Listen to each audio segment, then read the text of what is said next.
என்ன sir wine shop வந்து வேணாங்கிறீங்க? அது வேறு ஒன்றும் இல்லைங்க. இப்போ நம்ம நாட்டில் கோயில் குளங்களை விட பள்ளிக்கூடங்களை விட மதுபான கடைகள் தான் அதிகமாக இருக்குது.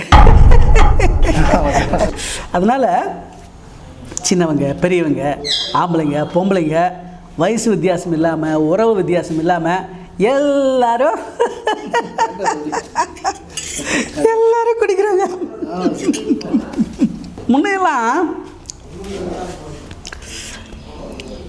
குடிக்கிறவங்கள பார்த்தா தான் அருவருப்பாக பார்ப்பாங்க. ஆனால் இப்போ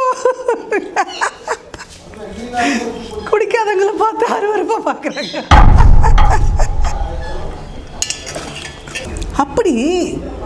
அப்படி அடிக்ட் ஆகிற அளவுக்கு குடிக்கிறாங்கன்னா அந்த குடியில் என்ன தான் இருக்குது தெரியுங்களா உங்களுக்கு? அது வேற ஒன்றும் இல்லைங்க. அது என்னென்னா, இப்போது இந்த பீரு இந்த சரக்கு அந்த சரக்கு எல்லா சரக்குலையுமே இருக்கிறது ஒரே ஒரு விஷயம். அது என்னென்னா எத்தனால் அப்படின்னு ஒரு வேதியியல் கலவை இருக்குதுங்க. அந்த எத்தனால் உள்ளே போய் என்ன பண்ண தெரியுங்களா? அது வேற ஒன்றும் இல்லைங்க. இப்போ நம்ம உடம்பு இருக்குது. அந்த உடம்பு கை காலை ஆட்டுறோம், நடக்கிறோம், ஓடுறோம். எல்லா இயக்கங்களுக்கும் அடிப்படையாக ஒரு காரணம் இருக்குது. அந்த காரணம் என்னன்னா நரம்பு மண்டலம். அந்த நரம்பு மண்டலத்தை இயக்கிற சக்தி ஒரு வகையான செல்கள்கிட்ட இருக்குன்னு வச்சுக்கோங்களேன்.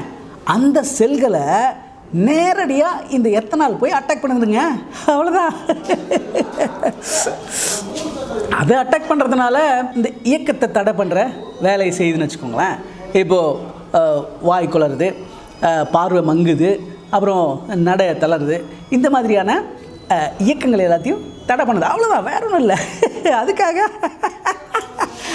எவனாச்சும் நம்மளை குடிக்க வேணான்னு சொன்னால் நம்ம குடிக்க விட்டுருவோமா? குடிக்கணும்.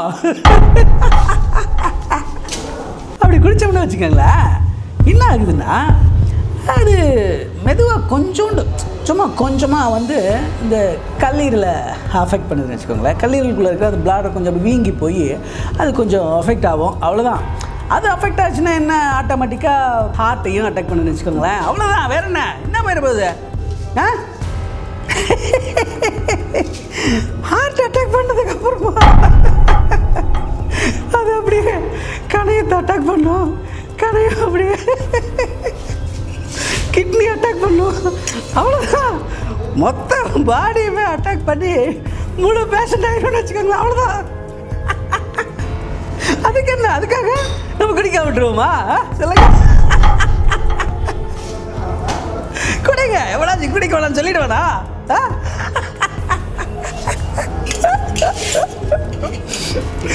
அப்படி அட்டாக் பண்ணா என்ன ஆகிட போகுது? என்ன மிஞ்சி போனால் என்ன ஆகிடும்? உசுறு போவோம். நம்ம இல்லாமல் நம்ம குடும்பம், நண்பர்கள், உறவுக்காரங்க, குழந்தை குட்டிங்க, பொண்டாட்டி எல்லாம் பாதிக்கப்படுவாங்க. பாதிக்கப்பட்டுட்டோம். அப்படி பாதிக்கப்பட்டு பொண்டாட்டி தப்பு காரியம் பண்ணுறது கூட போவாங்க. போட்டு அதுக்கு என்ன, நம்ம குடிக்காமல் இருக்க முடியுமா? சொல்லுங்க. குடிங்க, நல்லா குடிங்க.